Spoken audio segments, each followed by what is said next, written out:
Welcome to the Realizations Podcast. I'm Andrea Gordon, your host, and I'm excited to explore the world of real estate with you. In a world where perceptions often overshadow reality, Realizations seeks to redefine what it means to be a realtor. Join me as we peel back the layers of the industry, uncovering inspiring stories and celebrating the good in real estate. Whether you're a homeowner, a fellow realtor, or simply curious, this podcast is for you. Welcome to Realizations, where perceptions meet reality. Let's dive right in. Welcome, everyone. This is Andrea Gordon. I'm your host, and today's episode of Realizations is very exciting to me. I have Devon Vought here, or Vought. Sorry, I got it wrong. He is the head person with Vought Construction, and part of what I do here, as you know at this point, is to bring all the different sorts of people that realtors come in contact with, have to work with, onto the show, because I think it's really important for people to understand why it is real estate is a complicated process. It's not like a little reality show where you just put your hands up and the house gets sold. There's a lot that goes into it, a lot of conversations we have to have with different vendors from different worlds. We have a lot of time spent with vendors of painting, contracting. Decks are always having to be rebuilt. We're constantly talking to people about home extensions and rebuilds and whether a house can handle a second story. And we're bringing different kinds of engineers on to look at drainage, look at foundation areas, look at all of the aspects of a house and the condition of the property so that somebody won't be buying a pig in a poke, but also so that they can figure out whether they can do what they want with the property. Sometimes we sell land and then we have to get in contact with architects and licensed contractors who can do the work that's necessary for the client to build their dream home. We don't get actually involved in that concrete process, but what we do is create a pathway for the person who wants to do these things to figure out how they can do what they want to do. I started this podcast because of the NAR DOJ lawsuits and the commission lawsuits. I found our profession to be fully disrespected in so many ways. And so what I wanted to do was to educate people because it wasn't worth it to be mad. I'd be mad for years probably, but by educating the American public on what it is we actually do, what a job bona fidely entails, what that does is perhaps next time you're picking a realtor or next time you're thinking about doing it yourself, going online and pushing a button, you'll realize that it isn't just about the sale. It's about a lot of different aspects that we have to all be versed on. Every year we have to learn all the new laws relating to real estate. Every year I'm going to a risk management seminar that will be all day long tomorrow, which I'm not looking forward to. But we have to do this annually. And we also have to take courses. We have to renew our licenses every 4 years. It's quite a process. Devon, welcome to the show. Now that you know why I do what I do. Yeah. We're going to gear some of the conversation that we have in relationship to this. Vought Construction, you're located in Berkeley, and that just immediately brings up my thoughts about how hard is it working in Berkeley as a luxury home builder? Berkeley is a little bit better than Oakland, I will say. We do a lot in Oakland too. Berkeley still has an AUP process, administrative use process, and that takes anywhere from 8 to 10 months. That's if you're going to change the facade of the house or add any square footage, you got to go through that process. And that's just the planning process. So that's not the entire permitting process. Permitting can take a year or more, and then you're going to have to go through contract negotiation. It's a very long process here in Berkeley. And for a builder, it's extremely hard to plan just everything. Plan your company's manpower around waiting on permits, because right now we're waiting on permits for several jobs. Luckily, we have enough work for everybody to keep busy, but it is a process. So do you work outside of Berkeley?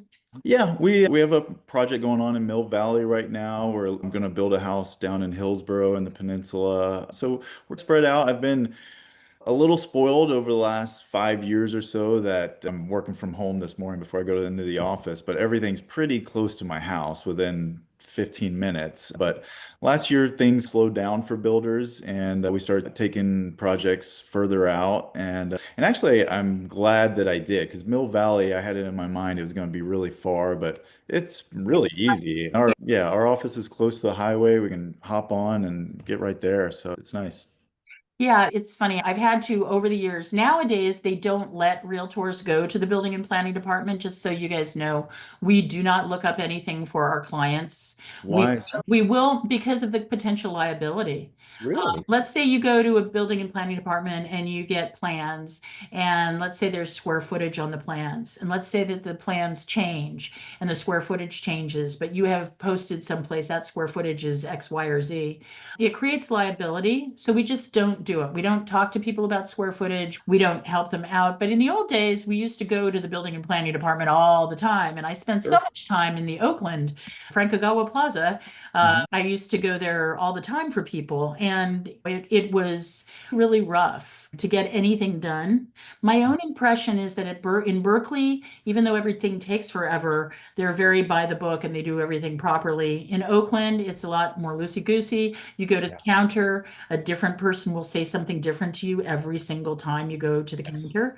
If you go to San Francisco, I saw a man reach into his pocket, pull out a wad of cash, and hand it to a planner across the Yes. desk, not at the cashier's desk. San Yes. Francisco is like corrupt. And they have these people that are like called expediters. So I was working on a project in San Francisco, a flip, and it was my own house that I was flipping. And I would go there and I would wait and I would wait and I would wait. And all these people were going ahead of me, whatever. And I finally found out that there were all these in the know expediter people that people pay tons of money to, and Yep. how things get done there. And so, in fact, years ago, I think the entire San Francisco building and planning department was forced to take ethics training, and several of their heads rolled at the top. And within 6 months, it was just back to business as usual, by the way, I must say. So they're different.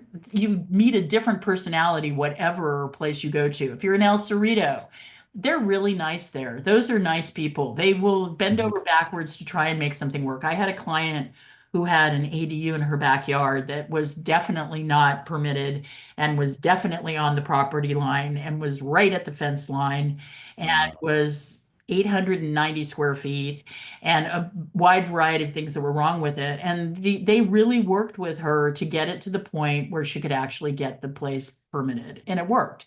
Oh, that's great. Whereas I think in Berkeley, they would have told her to tear it down. I think in Oakland, they would have also probably told her to tear it down. In San Francisco, she could have paid them $100,000 and it would have gone away. But anyway, I'm blathering on here about this, but going to the building and planning department is actually quite an experience if you've never done it before. It's actually worth it to try and build an ADU and go talk to planners and zoning people and what have you, just because you see the level of complexity that these poor people have to deal with. Devin, that's your life. That's what you do. Yeah. You're, are you ever wielding a hammer yourself at this point, or do you just plan things? No, I mostly do sales and company growth. That's my main focus nowadays. We did just start a house up on Skyline that I've been out there a couple days a week with the excavator, more because I like that process. I like being out with the big machinery but not nowadays we've got a good team and I That's cool. I have to Have you ever focus on have you sales. have you ever worked with Big Dog Construction Yeah. on foundation areas? Is he Yep. still is that guy still around? Mark Stump, I think his name is. Gosh, I have not seen them around for a couple of years, but I'd imagine they're still around, but I don't Yeah. know. Yeah, he used to live on my block and he had twin Irish wolfhounds that were gigantic dogs, and he would just let them out the front door and they would be like running around the neighborhood and jump up on you and put their paws up on your shoulders and things. And it was funny. Anyway, so Devin, when you are working in the field and you're working largely with luxury properties at this point, and tell us why you decided to move into that field as opposed to, say, just building a normal house for somebody or doing minor remodels or what have you. It seems like it's very complicated, and is the profit that much more that, No, I would make more money if I was in production building or just doing ADUs or something yeah. like Yeah. that. I fell into it. I got really good at just details. I'm very detail oriented and just really good working with the architects. But I when you're building custom, everything is new. Every project you're building something for the first time. So you have to invest in the learning curve for every project too. So I have Right. all this knowledge that I'll probably never use again. And so I've spent all this money on figuring things out that I may never do again because yeah, we build very elaborate custom whatever pieces like whether it's a custom fireplace or a custom island, like all these different things that we have to learn new. Yeah, I would make more money if I was doing cookie cutter houses the same every time. Wow. So Just out of curiosity, do you have any renderings of any of the stuff that you've done that's been most interesting and unusual for you, or pictures that you can share? I'm sure, yeah, I have our website. We've got lots of stuff on there, and I'm sure we have it Okay. on Instagram. What is your website address? It's vaughtconstructioninc.com, So VOUGHT Construction Inc. inc.com. Yep. Okay, that's good. I'll go by and take a quick look. So, do you prefer building from the ground up, or do you like getting into a remodel situation? No, hands down, ground up. Remodels, there's just so many unforeseens that you're going to come into.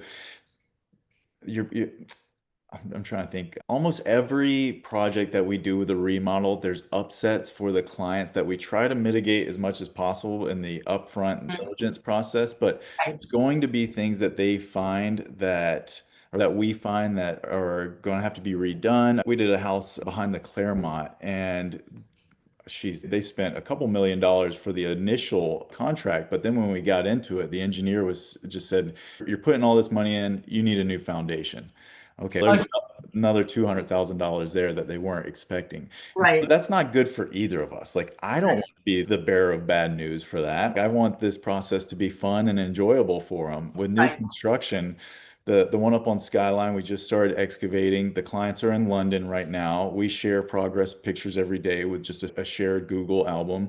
And so every day they're getting to see things happening. And with new construction, you see a lot happening fast too, because right, we've got huge excavators out there that are digging every day and I'm taking drone shots for them. And so they can see progress. Whereas a remodel, demolition goes fast, but after that, it's like, what's happening over there? I don't see anything. And it's, right. No, I know. My husband's a retired contractor, and many years ago, I asked for a new bathroom downstairs, and he went in there and demoed it like immediately. And then every year for Valentine's Day, I asked him, to would you finish. finish the bathroom? Yeah. That went on for 8 years. And he finally did finish it, and it's beautiful. But No, yeah, with new construction though, you've got a set of plans, and that's why I really love it. You have a piece of dirt, and this is why I always say it's very hard to sell vacant lots because you can't envision it, but I can see exactly what's going to be there. I can see the finished product, and it's great to see that come to fruition. And with a set of plans, there are going to be some unforeseens, but it's not as much. It's going to be very easy to mm. from scratch. So do you prefer downslope building or upslope building? Of course, downslope. And this is why I try to talk people into spending extra money on a downsloping lot. I've built spec homes myself, and I got some cheap lots in Montclair that were upsloping, and I spent probably 160,000 just on removing dirt, just the Yeah. offal of the dirt, not the actual excavator, just getting rid of the dirt. I, And I was shocked at how expensive it is to excavate dirt. I sold a house in the Crocker Highlands, and we were halfway through the escrow process. And I looked in the yard in back of a hedge, and I saw this little pipe coming up and that was rounded. And I went, oh my God, no, there's an underground storage tank. oh, And yeah, because you don't see them here. In San Francisco, you see them all the time because they used to use it for the gas lights, what have you. But it's rare to see that sort of thing here. And so we got into it, and we had to have 50 by 8 by yeah. by I can't remember what it was, 30 excavated. And that was like over $130,000. Well, that's also hazardous material. And Yeah, and then the next thing that happened was the city has to come by and they have to do their testing and make sure. The whole process took about 5 months. We had been in we were in escrow, And everything just stopped. The buyers hung in there the whole time, by the way, Wow. which was mind-boggling to me.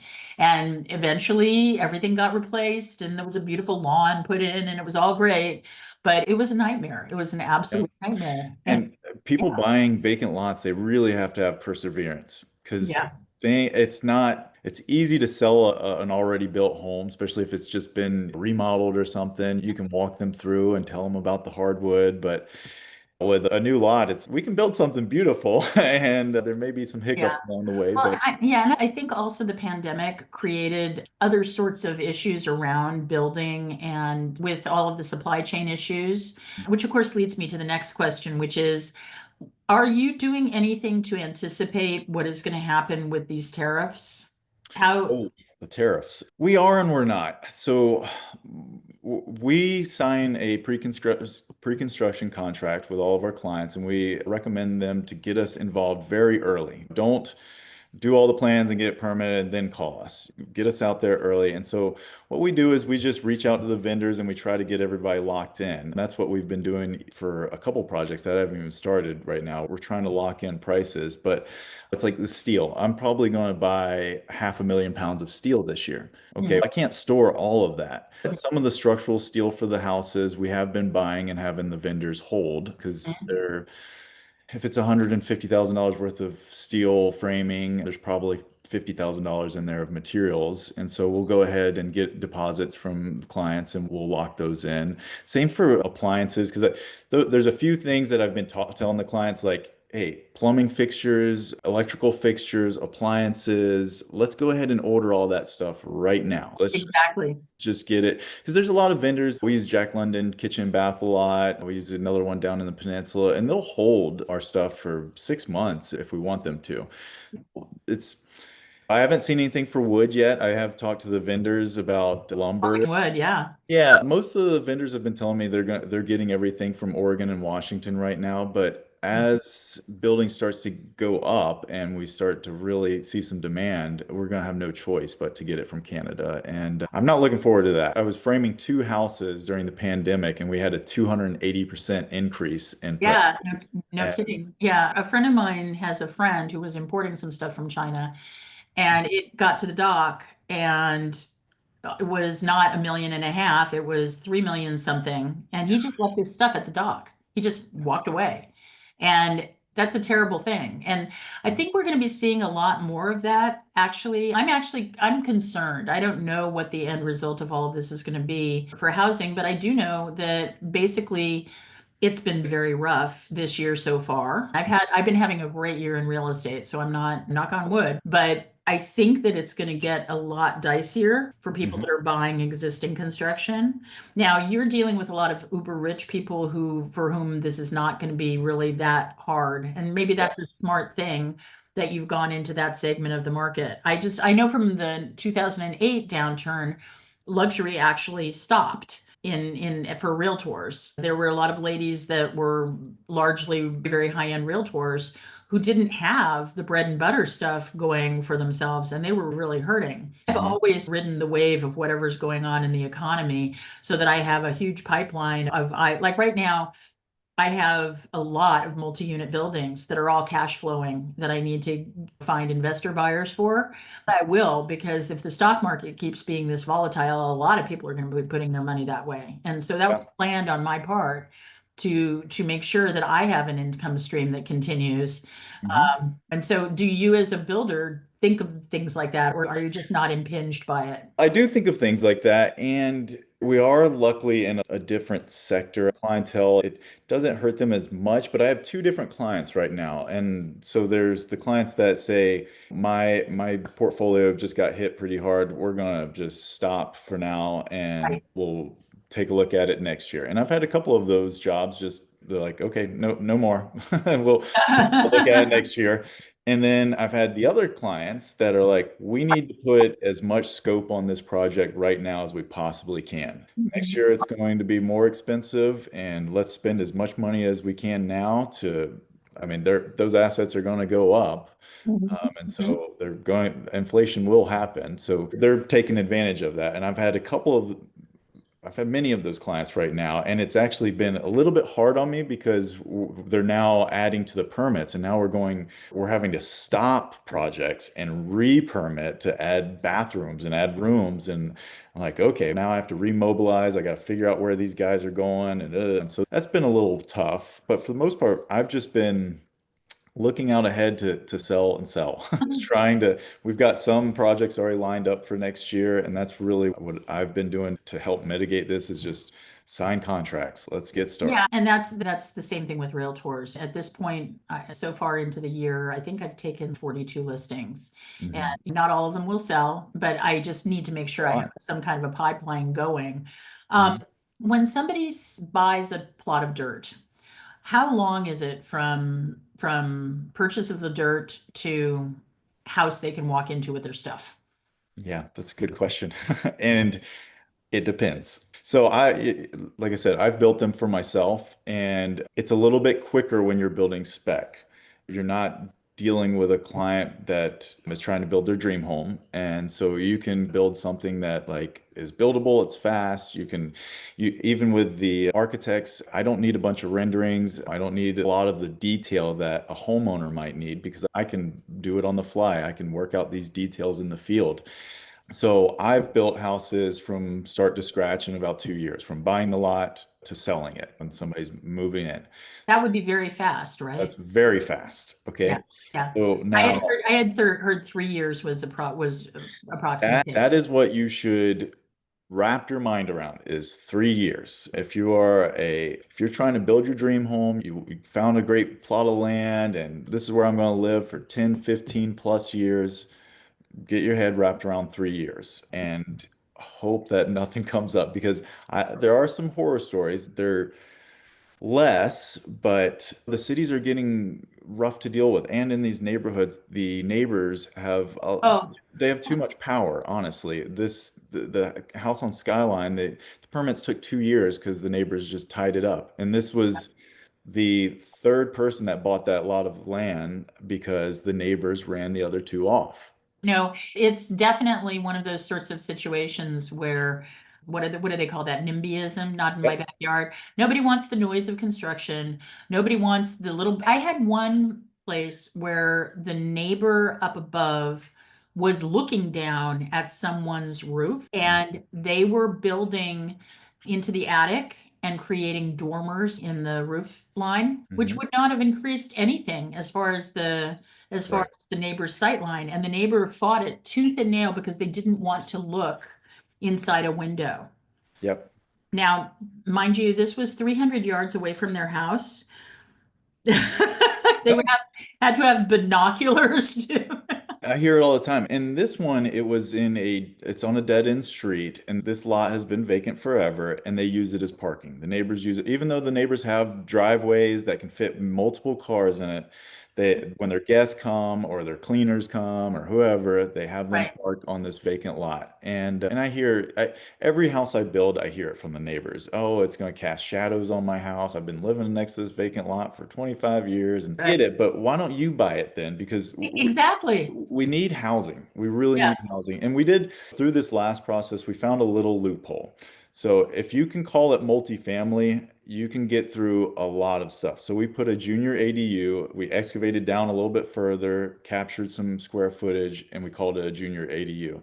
So now with a junior ADU, the neighbors don't get, or with multifamily, the neighbors don't have a lot of say. Like Mhm. you can really get past some stuff with And that. isn't everything in California now zoned multifamily Yeah. automatically? Yep. So that was another question I had for you, which is how many of the buildings that you're building do they have an ADU planned into the initial process? I was curious. It's almost like every one of them now. And Because probably because of this stuff too. exactly. Because most of the people already want like a guest suite in their Mm, house. yeah. Okay. And then if you call it a JADU, you Mm, don't have to get a separate address, you don't have to have separate meters, none of that, but it's still zoned as multifamily. So it's a nice loophole that kind of the neighbors just come on, we need housing. What did you expect? You live next to a vacant lot. It's going to yeah. get a house on there Right. eventually. I very frequently will sell a house to someone that has a vacant lot next to it, and we negotiate to buy the vacant lot Yep. so that they can preserve whatever it is that they want. I Yeah. have one coming up Definitely. on campus in Berkeley, where fortunately, it's weird. They have a lot, but UC Berkeley has an easement of 15 feet directly in back of their house that nothing can be built on. And they have the lot down below that. So no one will ever build there. But I wonder what UC Berkeley is planning on doing with that 15-foot easement. It makes no sense. It's just like a long strip of land. Apparently it goes behind all of those people's houses up there. Do you know anything about that? No, but I do see that a lot. Oakland owns a lot of land also up in the Oakland Hills that I think they're going to be selling. I've already seen them starting to sell some of it off. And I think Mhm. that's all of that is going to start changing. I love Orinda. Orinda has those big lots, but I think all that's going to unfortunately change too. And I'm a little NIMBY when it comes to Orinda because I like those big lots, but we need housing and this is where people want to live. So By the way, I have a huge lot for sale in Orinda at 105 Barbara, so don't go by and check it out. It's been sitting there forever. 105 Barbara? Yeah, yeah. Okay. Yeah, you enter from down below. So when you go by, go check it out. And yeah, that one, I'm sure the people would be very negotiable. So it was a mother and son that were they were going to build their dream house together. And you know how when realtors will like present plans along with a lot just to Sure. couldn't do that because what they had done was they had developed a plan where basically they were going to have separate wings of this house, which will make no sense for anybody else. It was a Right. very, very idiosyncratic project, and they were almost completed with it, and then they had a huge falling out, and now they're not going to build the house together. Oh, no. So I have Okay. almost completed plans. I don't know if they could be modified or whatever, but Send me over the disclosure. I'll take a I look. will. Anyway, it's time to stop, but you're just wonderful. And if I ever want to build a luxury home, I will come your way. You clearly know what you're doing. And I think that our listeners have gotten some seriously interesting tips from the conversation that we've had. So thank you very much for your time today. Yeah, I really appreciate it. And I would say just for anybody that is wanting to go that route, it's a little bit hard, but you really can get everything you want out of a home. I know sometimes I've looked for homes where I just couldn't find everything I wanted. And I think that is one of the perks of building. If you can persevere and wait, like you really can get everything you desire. That's very lovely. So it's Vought Construction Inc. Yep. .com, and that's where people can find you. And thank you, Devon. Very nice to meet you.